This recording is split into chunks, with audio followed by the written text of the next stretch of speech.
મોરબીના પીપળી ગામમાં બિલ્ડરે રહીશોને પ્રાથમિક સુવિધા ન આપતા અંતે પોલીસ ફરિયાદ નોંધાઈ। બિલ્ડરે માનસધામ, ગોકુલધામ અને ત્રિલોકધામની સોસાયટી બનાવી, જ્યાં 300 પરિવારો રહે છે। વિનોદ પરમાર નામના ફરિયાદીએ નોંધાવેલી છેતરપિંડીની ફરિયાદ અનુસાર બિલ્ડરે રસ્તા, પાણી, કોમન પ્લોટ સહિતની સુવિધા આપવાનું વચન આપ્યું હતું, પરંતુ આજ દિવસ સુધી સોસાયટીના રહીશોને પ્રાથમિક સુવિધા મળતી નથી। સમગ્ર મામલે ગ્રામજનોએ ગ્રામ પંચાયતમાં રજૂઆત કરી તો જાણવા મળ્યું કે બિલ્ડરે સોસાયટીના દસ્તાવેજોની નોંધણી જ નથી કરાવી, એટલે ગ્રામ પંચાયતે સુવિધા આપવાનો ઇનકાર કર્યો। આરોપ છે કે બિલ્ડરે રહીશોને દસ્તાવેજની નકલ પણ નથી આપી। સમગ્ર મામલે મનીષ કાલરિયા, ચિંતન ગામી, મિહિરસિંહ જાડેજા, રાજદીપ ગામી, જગદીશ એરવાડિયા, અંકિત નેસડિયા, પ્રવીણ ગામી અને કિશોર સેરસિયા સામે છેતરપિંડીની ફરિયાદ નોંધવામાં આવી।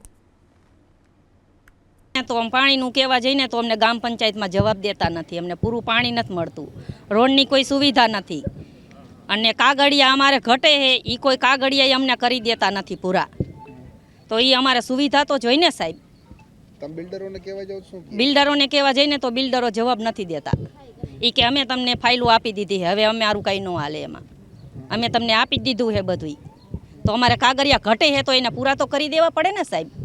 તો અમે શું કરી? કાગળિયા અમે અત્યારે મારે વેરો ભરવા જવું છે, તો વેરો ગામ પંચાયતમાં જાય છે તો કે વેરાના કાગળિયા તમારે અગર નથી તો તમે કાગળિયા પૂરા કરો, તો બિલ્ડરને કહીશી તો બિલ્ડર અમને ના પાડે છે કે કાગળિયા તમને નથી, તમને દસ્તાવેજ દઈ દીધું છે, હવે તમે કાગળિયા તમારી રીતે કરી દો કે, તો 5-5 હજાર કાગળિયાના લેશે, તો અમે ગરીબ માણસ 5-5 હજાર ક્યાંથી કાગળિયાના કાઢી? અમારે બિલ્ડર એક જ વસ્તુ હતું, અમે જ્યારે અમારી સોસાયટી અંદર વારંઘડી પાણીની સમસ્યા હતી તો અમે કાગળિયા બનાવવા ગયા તો અમારે ખબર પડી કે કાગળિયા જ અમારા છે નહીં। અમને પ્લોટના દસ્તાવેજ આપીને મકાન અમને આપ્યા છે બિલ્ડરે, અને અમારી યારે છેતરપિંડીનો દાવો અમે એની યારે પોલીસ સ્ટેશને કરેલો છે, પણ અમે લોકોએ બિલ્ડરે અમને કીધું કે તમારે થાય એ કરી લ્યો, તમારે કાંઈ નથી થવાનું। રસ્તાનું કીધું હતું કે અમે ભાઈ રસ્તા તમને રોડ સુધી પહોંચાડી દેશું, તો રસ્તા કોઈ જાતના એને કરી દીધેલા નથી। અંદર એના ખુદના મકાન છે બિલ્ડરના, એના મકાનમાં છોકરાઓ ભરી દીધા છે, ફેમિલીઓને હેરાન કરે છે, ફેમિલી હેરાન થાય છે, ઘણા બધા મુદ્દા છે કે જેને કારણે રહીશો પરેશાન થાય છે, બહુ હાલાકી છે રહીશોને રહેવા માટે।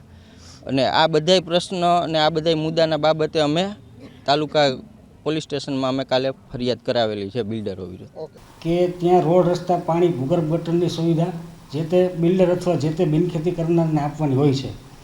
તે સોસાયટીનો પ્રશ્ન એવું છે કે અમને સુવિધા પૂરી પાડવામાં આવતી નથી। ખરેખર તો પંચાયતને જ્યારે રોડ, રસ્તા, રાજીનામાનો હુકમ થાય અને સોસાયટી જ્યારે પંચાયતને સોંપવામાં આવે તે પછી અમે પંચાયત દ્વારા સરકારશ્રીના નિયમ અનુસાર પ્રાથમિક સુવિધા આપવાની થતી હોય છે।